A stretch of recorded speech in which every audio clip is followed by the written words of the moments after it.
안녕하세요. 에너지홀릭스의 김영문입니다. 오늘 제가 설명드릴 내용은 이제 플랑크 상수와 관련된 내용이 되겠습니다. 근데 사실은 플랑크 상수도 우리 레이저 쪽에서 굉장히 중요한 거라는 건 이제 아실 거고요. 오늘 제가 집중적으로 설명드릴 거는 이제 빈의 변이 법칙에 대해서 설명드릴 건데요. 같이 좀 맞물려 있는 부분이기 때문에 같이 설명을 드리도록 하겠습니다. 때는 1800년도 말이 되겠습니다. 1900년대로 진입하기 전에 20세기가 시작하기 전이네요. 모든 과학자들은 두 가지 생각을 하고 있었어요. 첫 번째, 빛은 파동적 성격을 갖고 있다. 그것은 이제 아시는 것처럼 그 맥스웰의 전자기파 이론 때문에 파동적 성격의 생각을 많이들 갖고 있었죠. 그러고 있다가 입자적 성격에 관한 증거나 내용이 이제 발표되고 보호 이론이 나오면서 굉장히 이제 격변의 시기를 겪게 되는데요. 그 보어와 아인슈타인 이런 그 양자역학과 관련된 여러 가지 물리 역사적 그 사건의 시작은 사실은 플랑크 선생님의 플랑크 상수 연구로부터 이제 시작을 하게 되었다는 것이 정설이죠. 이제 그런 생각. 1800년도 말에 그런 일이 있었고요. 그다음 두 번째는 그 당시에 물리학자들은 대부분 이제 물리학은 더 이상 연구할 게 없다라고 생각을 하고 있었거든요. 왜냐하면 고전 역학, 뉴턴에서부터 시작한 고전 역학에 관한 여러 가지 이론들이 전자기파를 설명함으로써 웬만한 건 다 풀렸거든요. 그래서 이제 물리학은 더 이상 연구할 필요도 없을 만큼 완벽에 가까운 학문이다라고 생각을 하고 있었죠. 그러던 중에 골치 아팠던 문제가 있었어요. 그 골치 아팠던 문제는 뭐였냐면 블랙바디, 한국말로 하면 흑체라고 하는 블랙바디 연구라는 것이 있었는데 이것이 물리학하는 선생님들한테 굉장히 고민이었나 봐요. 네. 그도 그럴 것이 뭐였냐면 이 블랙바디라는 것이 뭐냐면 어떤 구가 있다고 가정을 할게요. 이 구는 굉장히 이상적인 구여서 들어온 빛 에너지를 다 흡수한다고 생각을 하는 거죠. 근데 이 구멍을 조그맣게 내요. 구에다가 구멍을 좀 낸 다음에 여기다 빛을 커브로 준 건 아니고 직선으로 이렇게 주면 이 안에 들어가서 포톤이 막 이렇게 움직일 거 아니에요. 이렇게 움직이면서 여기에 흑체 안쪽에 이제 흡수되기도 하고 반사되기도 하고 이러겠죠. 이럴 텐데 빛이라고 하는 굉장히 넓은 파장대의 그 에너지를 여기다 이렇게 쏙 줬더니 요 구멍으로 다시 나오는 녀석은 얘가 다 나오거나 안 나오거나 해야 되죠. 완벽한 흑체라면 다 흡수해가지고 빛이 아예 안 나올 거예요. 그런데 그런 흑체는 없죠. 제가 알기로 그런 흑체는 저기 블랙홀, 우주에 있는 블랙홀은 그런 걸로 알고 있는데 어떻게 빛을 다 흡수하고 100% 흡수하겠어요? 반사도 하겠지.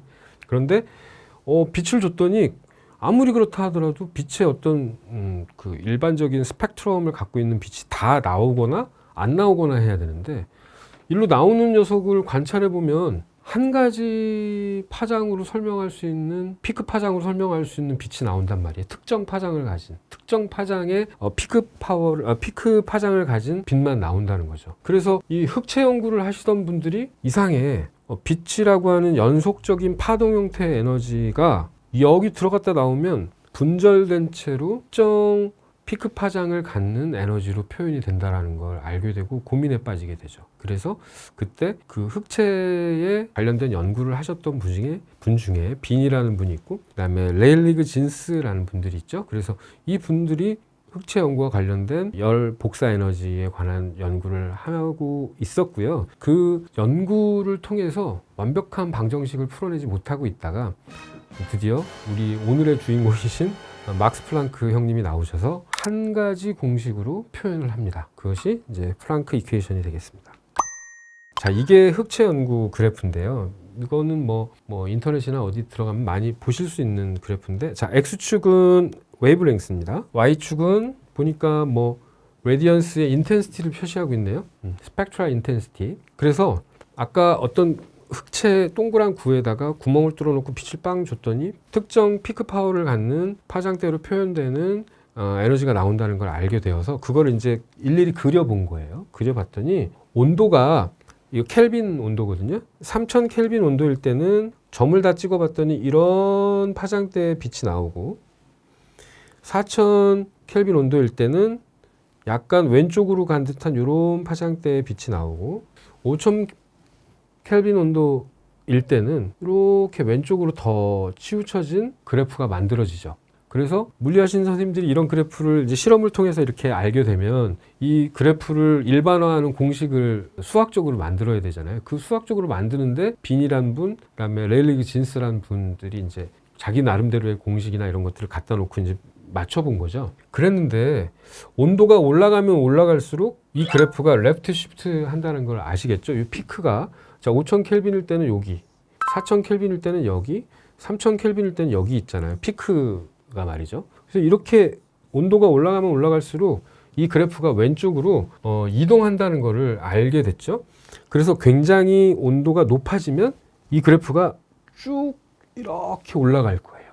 그래서 자외선 파탄이라는 현상이 생기죠. 울트라 바이올렛 캐타스트로피라고 하는 현상이 이렇게 생기죠. 더 이상 계산할 수 없을 만큼 올라가는 현상이 생깁니다. 이 그래프에 관해서 1800년도 말에 막스 플랑크는 고민을 하시게 된 거죠. 레일리그 진스는 사실은 이 파장이 길 때 설명이 잘 되고요. 빈의 이 커브는 사실은 조금씩 오차는 있는데 예를 들면은 이런 식의 오차가 생기거든요. 이게 이제 빈의 곡선인데요. 이런 곡선, 설명하기 편한 곡선이긴 한데 빈의 공식은 뭔가 완벽하지는 않았단 말이죠.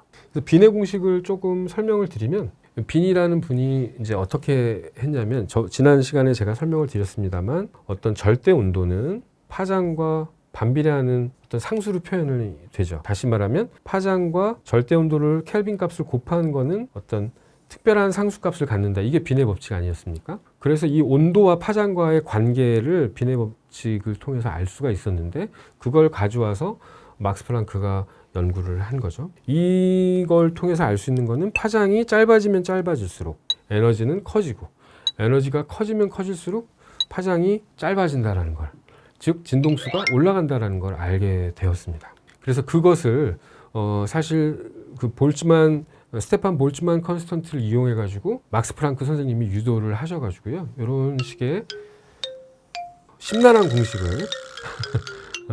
이건 이제 볼츠만 그 상수와 관련된 내용이고요. 요걸 이용해 가지고 요런 파장과 온도와의 관계를 흑체에서의 파장과 온도와의 관계를 가지고 이런 설명을 하시게 되었죠. 그래서 이 플랑크 상수값은 지난번에 말씀드렸던 것처럼 6.63 곱하기 10의 마이너스 34승 줄 곱하기 S 이런 에너지 값을 갖고 있고 이게 이제 어떤 단위를 쓰냐에 따라서 이렇게 값이 쭉 바뀌거든요. 쭉 바뀝니다. 이것이 이제 그 플랑크 상수가 되겠는데요. 이 막스 플랑크 선생님의 그 묘비에 가면은 플랑크 상수에 대한 내용이 또 나와 있다고 알려져 있습니다. 근데 이것이 그러면 어떤 의미를 갖는지 한번 의미에 대해서 한번 우리는 공부해 볼 필요가 있지 않겠습니까? 그걸 한번 설명을 드리면 이 플랑크 곡선이 이제 이런 식으로 보시면 이게 이제 파장으로 얘기를 할 수 있죠. 여기서는 그 에너지 값으로 설명을 드릴 수 있는데 어떠냐면 온도가 올라가면 올라갈수록 이 그래프가 레프트 시프트 하는데 요 그래프의 값을 플랑크 상수 곱하기 진동수로 표현할 수 있고요. 그렇게 되면 그 다음 온도 올라가는 거에 따라서 이렇게 플랑크 상수와 진동수로 그 내추럴 넘버, 자연수의 정수로 표현할 수 있다는 거죠. 이건 굉장히 충격적인 이야기였죠. 왜냐하면 빛은 그동안 파동이었고 전자기파 연구 때문에요. 그리고 이것은 파동이기 때문에 연속적인 값을 갖고 연속적인 에너지 값을 가지고 표현되는 것인 줄 알았는데 봤더니 1, 2, 3, 4 이런 그 정배수의 값으로 어떤 상수와 진동수를 가지고 표현할 수 있다는 것을 알게 됐습니다. 그래서 플랑크 선생님은 굉장히 보수적인 분이셨기 때문에 돌아가실 때까지 이건 내가 계산은 했는데 맞춰서 계산한 거고 뭐 그런 에너지를 분해해서 설명하고 에너지를 퀀타이즈드 해서 양으로 계산해서 이렇게 불연속적으로 표현하는 것에 대해서 막스 플랑크 선생님은 동의하지 않으셨다고 하죠. 본인이 실험을 해놓고 본인이 연구를 해서 본인이 공식을 만들었지만 그것의 의의를 이런 식으로 두고 싶지는 않으셨던 거예요. 그냥 단지 자기는 흑제복사 그 연구에서 생긴 이 그래프를 설명하기 위한 수학적 공식을 만들었을 뿐이지 이런 의미, 에너지를 이렇게 분해해서 설명한다는 것에 관해서 동의하지 않으셨습니다. 그렇지만 훗날 몇 년 후에 아인슈타인과 보호 등을 통해서 이 에너지가 양자화되어 있다, 퀀타이제이션 되어 있다라는 것을 이제 과학자들은 알게 되고 그것이 양자역학의 시작이 되었습니다. 그런데 제가 이 설명을 오늘 왜 드리냐면 이건 뭐 물리학의 세계니까 우리와는 관계가 없는 얘기인데 이 공식 때문에 설명을 드리는 겁니다. 아까 설명드렸던 이 막스 플랑크의 이 흑체 복사 연구에서 나온 이 그래프와 관련된 이야기에서 빈의 법칙, 빈의 변이 법칙이라는 것을 제가 설명드렸어요. 이거. 그죠? 파장과 어떤 온도, 절대 온도를 곱한 값이 특정 상수를 갖는다라는 것을 빈 선생님이 먼저 말씀을 하셨고, 그거를 막스 플랑크가 자기가 이제 그 수학적인 모델로 그 막스 플랑크 이퀘이션을 만들 때 인용해서 썼던 것이거든요. 빈의 법칙은 이런 겁니다. 아까 말씀드렸던 것처럼 파장과 절대 온도를 곱한 값이 어떤 상수값을 갖는다. 계산했더니 이렇게 나온다. 그죠? 그래서 의미를 좀 해석을 해보면 어떤 파장의 피크 파장 값과 절대 온도 사이에는 반비례 관계가 있다라는 것을 표현한 식이고요. 이것의 우리 의학적 의미는 사실은 이것 때문에 설명을 드린 건데, 우리가 어떤 빛을 500에서부터 예를 들면 1200까지 되어 있는 빛을 가지고 어떤 레이저 치료를 한다고 생각을 했을 때 요거는 이제 인텐시티가 되겠습니다. 플러스, 그냥 뭐 쉽게 플러스라고 생각을 합시다. 에너지 값, 여기는 파장대인데요. 빛을 전반적인 파장으로 다 쏘면 500에서 1200 정도를 쏘면 어떻게 될까요? 요 에너지가 빵 쏴지는 순간에 에너지 값이 이렇게 올라갔다가 이 진동수가 낮으면 낮을수록, 파장이 길면 길수록 에너지 값이 떨어지겠죠. 이렇게 이런 그래프를 그릴 텐데요. 그죠? 이런 그래프를 그릴 텐데, 여기에 의사가 의공학 하시는 분이 인위적으로 가운데 특정 파장대가 안 나오도록 막아요. 그러면 어떻게 될까요? 그럼 여기는 파장이 안 나오니까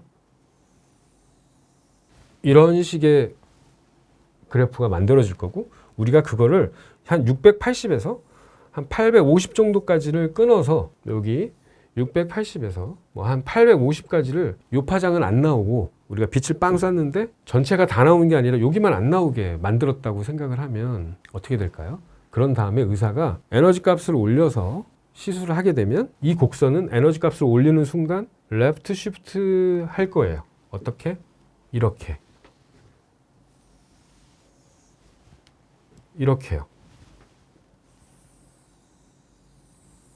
무슨 말이냐면 에너지 값을 올려서 빵 치면 빈의 법칙에 따라서 에너지 값, 즉 온도를 올리는 게 에너지 값이죠. 요 값을 올리는 순간 단파장이 선택이 될 거라고요. 이런 그래프를 만드는 빛의 레이저 어떤 IPL 기계가 있는데, 그 중에서 제가 플런스를 빵 높여서 공격을 하면 이쪽 파장은 덜 나오고 단파장으로 쏠림 현상이 생긴단 말이에요. 왜? 그게 설명한 게 빈의 법칙이거든요. 그 연구가 흑체 연구에서 나온 거고, 그 흑체 연구의 이제 결정판이 플랑크 이퀘이션 아니겠습니까? 거기서 나온 게 플랑크 상수고, 이 곡선, 즉 에너지 값을 올렸을 때 단파장이 결정되는 이 현상을 빈의 디스플레이스먼트 로라고 하고, 그걸 이용해서 레이저 기계 혹은 IPL 기계를 만들어서 상용화해서 우리가 쓰고 있죠. 대표적인 게 그 사이노시오라고 하는 회사에서 나온 아이콘이라고 하는 IPL이 되겠습니다. 그런데 거꾸로 의사가 에너지 값을 낮은 값을 설정을 하게 되면 파장이 긴 쪽으로 이동하게 되죠. 그래서 여기 보시는 것처럼 단파장은 조금 나오고 장파장이 많이 나오는 그런 커브를 걷게 돼요. 그럼 여기서 우리가 아이디어를 낼 수가 있죠. 우리 치료 아이디어를 낼 수 있죠. 어떻게? 깊은 곳에 있는 크로모포를 공격하기 위해서 장파장을 선택을 할 때는 이런 그래프를 쓰고 있는 기계에 있어서는 에너지 값을 줄여야겠다. 에너지 값을 줄이면 파장이 긴 파장 도미넌트하게 나오는구나. 에너지 값을 키우면 파장이 짧은 숏웨이브 랭스 쪽에 파장이 많이 나오는 것을 알게 되고, 그걸 이용해서 어디를 공격할 건지 결정한 다음에 공격을 할 수 있죠. 이 이론의 기본은 빈의 디스플레이스먼트 로가 되겠고요. 그것과 관련된 역사적인 것으로 플랑크 상수를 우리가 이해하면 우리 레이저를 하는 의사 선생님들에게는 더할 나위 없이 중요한 그런 내용이 될 것 같습니다. 제가 오늘 말씀드린 내용은 포톤의 어떤 일반적인 성격, 정리하자면 포톤은 보손 파티클이고 정지 질량이 없고 차지도 없고 스핀 값은 1을 갖고 있고 그래서 한 구획 내에 여러 포톤이라고 하는 파티클이 이렇게 여러 개가 있을 수가 있죠. 일렉트론은 어떤 한 공간 안에 아까 말씀드렸던 것처럼 파울리 베타 법칙 때문에 스핀값 반대로 돼 있는 거 2개씩만 들어가잖아요. 포톤은 그렇지 않아요. 한 공간 안에 수도 없는 포톤 파티클이 들어갈 수 있죠. 그런 입자적 성격도 띠고 파동적 성격을 띠고 있는 그런 파티클, 그리고 에너지를 전달하는 물질이고 그리고 정보를 교환하는 그런 물질이다라고 포톤을 정의해 드릴 수 있고, 그 포톤을 매일 쓰는 우리 입장에서는 포톤은 양자화된 에너지로 표시가 되는데, 그죠? 그래서 에너지 값이 플랑크 상수 곱하기 진동수로 표시가 되는데, 오늘은 그 플랑크 상수의 의미를 한번 보여드렸고요. 그 플랑크 상수를 연구하는데 연결되어 있는 그 공식 중에 빈의 법칙, 빈의 디스플레이스먼트 로우에 대해서 한번 설명을 드렸고, 이 빈의 법칙을 이해를 하시면 IPL 시술할 때 아이디어를 얻으실 수 있습니다. 큰 도움이 되셨으리라 믿어봅니다. 저희 강의가 도움이 되셨다면 구독 버튼, 좋아요 버튼, 알림 설정까지 부탁드리겠습니다. 지금까지 에너지홀릭스의 김영문이었습니다. 감사합니다.